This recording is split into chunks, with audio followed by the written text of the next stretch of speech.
ఇక రెండవ వారం వృత్తిలో వ్యాపారాలలో కొన్ని చిన్న చిన్న చిక్కులు రావచ్చు. వచ్చినప్పటికైనా వాటిని తప్పించుకోవడానికి మీ చేతిలో ఉంది. మనస్సును ప్రశాంతంగా ఉంచుకోవడం మీరు చాలా మంచిది. మీకు మనస్సు ప్రశాంతంగా ఎప్పుడు ఉండదు. చేతి నిండా డబ్బున్నా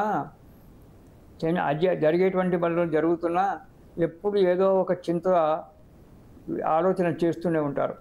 అలాంటి అనవసరమైనటువంటి ఒక ఆలోచనలు మానుకోవడం చాలా మంచిది. జరిగేది జరుగుతుంది, జరగక మానదు. కాబట్టి వాటి గురించి ఆలోచించుకుంటూ ఇప్పుడు చీకటి ఉంది అని బాధపడుకుంటూ కూర్చోవడం కంటే వెలుతురు ఎప్పుడు వస్తుందా అని చెప్పి వెలుతురు గురించి ఆలోచించుకోవడం చాలా మంచిది కదా.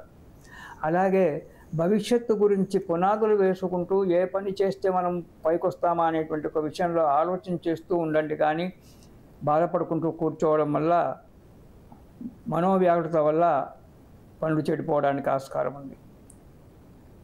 దానివల్ల బుద్ధి చాంచల్యమైపోతుంది. ఊరికే ఆలోచించడం వల్ల బుద్ధి చాంచల్యమైపోతుంది. ఆ బుద్ధి చాంచల్యం కావడం వల్ల 10 మంది మీద విసుక్కోవడము, వారితో కలహాలు ఏర్పడము, కొన్ని కార్యాలు నష్టపోవడం కూడా జరుగుతూ ఉంటుంది.